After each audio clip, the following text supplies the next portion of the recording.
Good morning, good afternoon, good evening guys. Welcome to another episode. Today, as you can see, I've got some waders on. I'm doing something a little bit different. I'm out on the river with my buddy Tim. Today we're gonna be fishing some browns, steelhead, and just fishing some rivers that come in, the tributaries that go into Lake Michigan. It's, I think it's November something or another. Just after Thanksgiving. I just got home. I'm here for 2 days and then I gotta go to Minnesota for 2 weeks. So hopefully we're gonna get into some big trout for you guys today and show you what we're doing.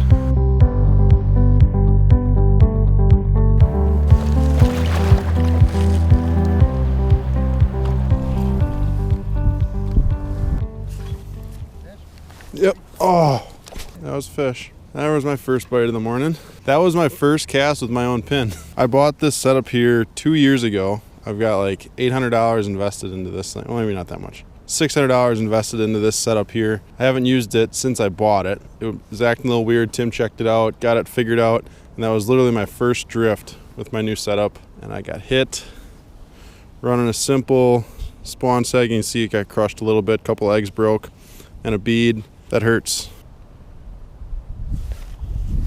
That's fish. Coming at me. Coming at me. I like it. I like it. You can bring the net and the camera. So I'm hooked up on my first fish of the day here. What do you think it is? A steely or a brown? Steelhead. Steelhead? The coolest part about this, I think, is these long rods. This is a 13-foot rod, and they just double over with these fish. It's so cool. You pair it with a center pin like this, it's so much fun to fight these fish. A decent one, eh? I just made a little adjustment in the depth of my float. What'd you say, 10 minutes ago we both got those bites? Yep. So me and Tim both had a bite. Oh no. Well, that's a heartbreak. I don't know what happened, but that's 3 bites we've all had within like 8 feet of each other. There's a little slack piece of water here that these fish seem to be using, so all you can do is bait up and put another drift out. Alright guys, I'll show you the rig here. So, like I said, long rod, and this is a 13-foot St. Croix Avid, medium light, moderate. If you look here, I got about a 2-foot leader, 8-pound fluorocarbon. I got a bead that's pegged above here. Put a bead on, and then you'll put a little piece of rubber and you can peg it, and you can slide that bead wherever you want it on your leader. Generally, a good rule of thumb is 2 finger widths above the top of your hook. So right about there. I just got a really small hook here with a snell knot to a spawn sack. I got a super small swivel. This is an 80-pound Spro swivel. Some small split shot here, and then some bigger split shot going up my line to a float. Now the float can be really important. This here is a 5-gram float, and all that is the gram is how heavy the float is. So the heavier the current, the heavier the float you want. And all we use to peg that is a little piece of rubber tubing on each end. And then this allows you to slide the float wherever you need, and then also you can switch out the float without having to cut your line and retie. So really nice, and like I said, I just made that adjustment, went a little bit shallower, and that's what got that fish to bite. A lot of times with the steelhead fishing and trip fishing, it's the smallest details that make the biggest difference. So always kind of be messing with your stuff, your shot placement, how much shot, and hopefully you can get bit, but losing them is just part of it. I haven't done this in 2 years, so got to set the hook a little bit harder, I think. Yep, that's fish. Nice. Hopefully I can keep this one pinned. Sweet. We just moved holes. There's a nice brown, hey Tim? Yeah. Cool part about the river is when your float goes down, you never know what's on the other line, eh? You want to grab that net? Sweet. Hen? Female? This is the best part but the worst part because your hands get really cold. Alright. There. Check that out. Sweet fish. This has been 2 years since I've been able to do this. Really fun. Super cool. I'm just going to get her unhooked here. Those Gamakatsus? Yep. That's a good hook, man. Perfect. Super good hook. Pretty fish, hey Tim? Sea frill and brown trout. Nice hen. She's kicking. She's ready to go. Okay.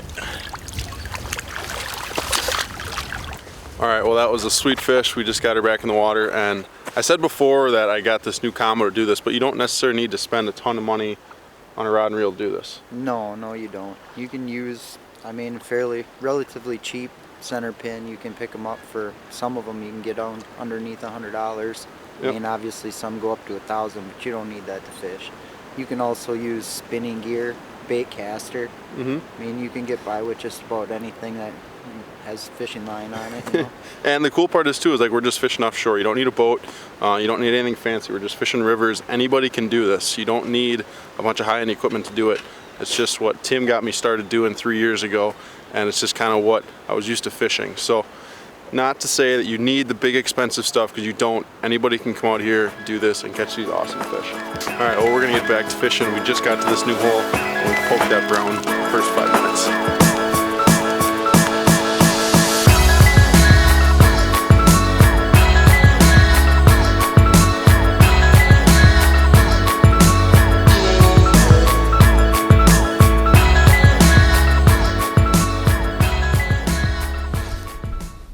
That's fish. Is it? Big fish. Coming at me. Oh. Oh, it's a buck. Buck steely is beautiful fish. Real pretty fish. Sweet. We came back to the first hole that we fished, where I lost that one earlier, and oh, that's a big fish, Tim. We just got back to this hole. We've made maybe 5 passes. The water's starting to drop. You can see on the shoreline the water level's starting to go down. I just shallowed up my float a little bit. That's all it took. Oh! Come on, Bubba. Yes, that is beautiful. Yes. Oh, that's so cool. Sweet. You colored up buck. That's, I think, the one you lost earlier. Think so? Oh yeah. Look at the colors on this fish, guys. Look at that fish, guys. So pretty. Colored up buck. So this fish has been in the river a while. That's why it's so dark. It's been in the river for a while. It probably came in late fall. So these fish are really silver when they come in. People call them chromers. And then the longer they're in the river, the darker they get. They get really pretty like this. Wow, you think this might be the fish I lost before? I believe so. Cool. Wow, so fun. I can't believe I've waited 2 years to come back and do this again. Got to thank Tim for inviting me back out. Got a hold of him. He's like, yeah, let's go. So sweet. We're gonna get this fish back. Off to fight another day. That's our second fish. We've hooked 3 now. We've lost a couple, missed a couple, but great little morning, and we're shaping up to have here. All right, guys. So I just caught that fish. I'm just gonna grab a new spawn sack here. Tim tied all these up last night. You can see he's got different bag colors. He's got white, pink, orange, chartreuse, all kinds of different colors, because someday they can really dial into one specific color or one size. Sometimes they like bigger ones, sometimes they like smaller ones. We're gonna keep this little piece. We're not polluting the shorelines. Move our bead up again a little bit. That was on a pink bag. So I'm gonna grab another pink one there. And you wanna leave your hook point exposed, but you kind of want to go through the netting, back out, slide that up on the shank of your hook, through that netting again, slide it up the shank of the hook, and then we're going to poke one egg to release some of that scent. Poke that egg, little scent, get that yarn past the barb, just like that. So your hook point's exposed, fish is going to grab that bag, you're going to smoke them.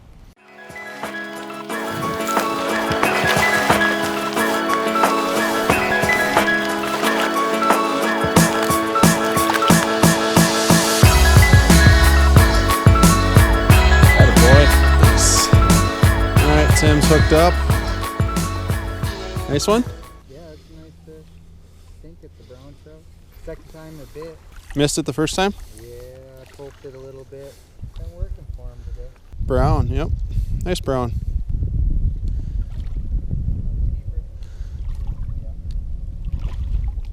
Yeah. Yeah. Come here, Bubba. Let's make you famous. Nice. Nice fish, Tim. Finally. You've been struggling today. Yeah, that'll happen once in a while. At least we're banking some. Normally you outfish me by far. That's alright. Nice job, boss. It's a good fish. Yeah, definitely a nice fish. We made a little move. That's why Orange Hats, it's the first day of muzzleloader season, you said? Yeah, we still got some deer hunting going on in Wisconsin. So we didn't need any unfriendly visitors. We want to see more of these guys. We made like a half-hour walk up the river. We both fell in and just about got soaked for the day. Both of us got wet, but it wasn't bad. Nice fish. Well worth the trip. Yeah, let's get it back.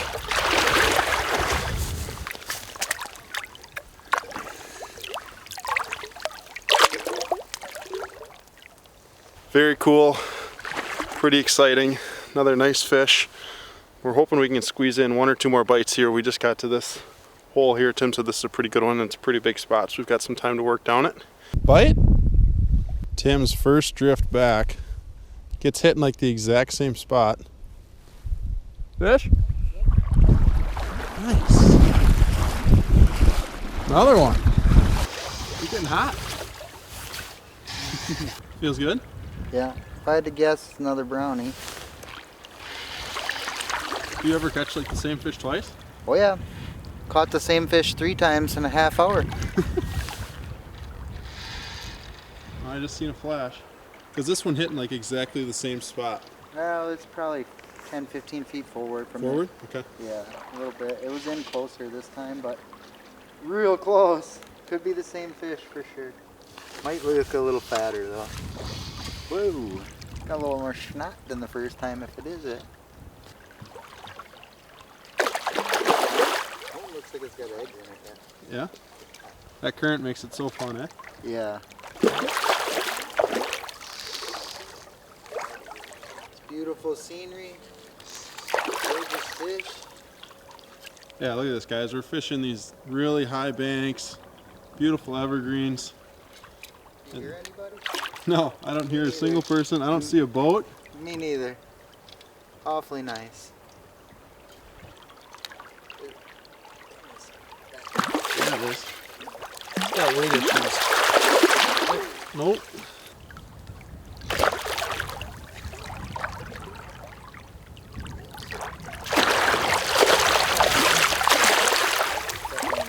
No, that one's almost over.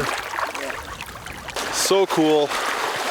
I've missed this. Like I said, I haven't done it in 2 years. Last time I fished was with Tim. Tim got me started doing this stuff, and it's just a blast. It's really a lot of fun. If you guys are looking for something to do, either like end of March or that springtime or this fall stuff, it's perfect because it's in between the seasons. Muskie fishing's kind of done now. I'm waiting for ice to come in, and then the spring, it's like ice is going out, ice is getting bad, and then it's not early enough for walleyes yet. So it's a perfect thing to do kind of in between seasons. You guys can see, and Tim has small hands. That is a tiny hook. What size is it? It's a size 8 Gamakatsu C14S.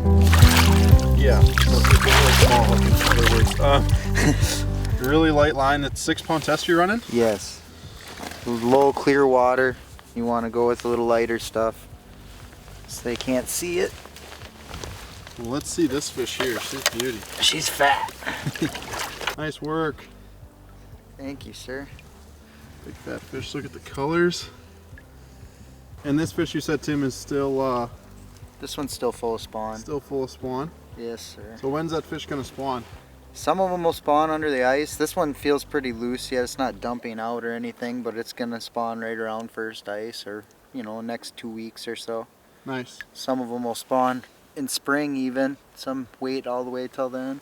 Well, let's get her back to let her do her thing.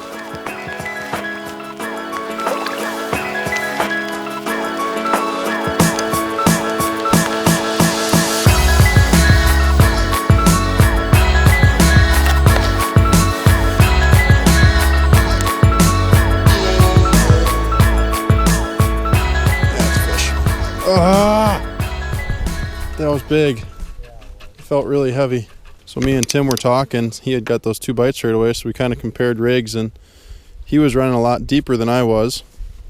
And like I said, a lot of times, and a lot being 8 inches. Like I said, the really critical stuff about this trout fishing is everything is so minute, but it can make the biggest difference. You can see this fish crushed my bag.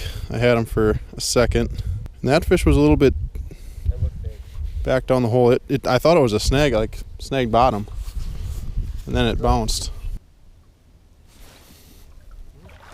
Yep, that's fish.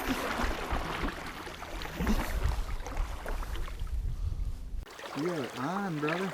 It's down where I missed that big bite. Keep it steered to the slow water. Okay. These rods are so cool. Straight up 1-to-1 gear ratio reels. Looks like a German Brown. Forearm's burning. Pretty bit.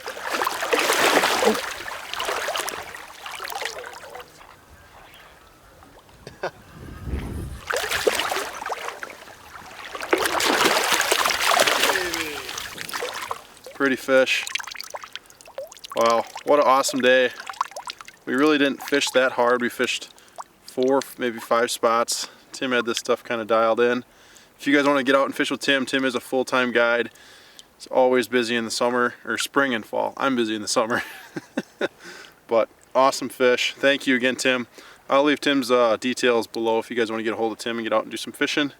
But I think we're going to call it a day. What a great fish. Thank you guys for watching. And if you have not already, please subscribe to see more adventures like this.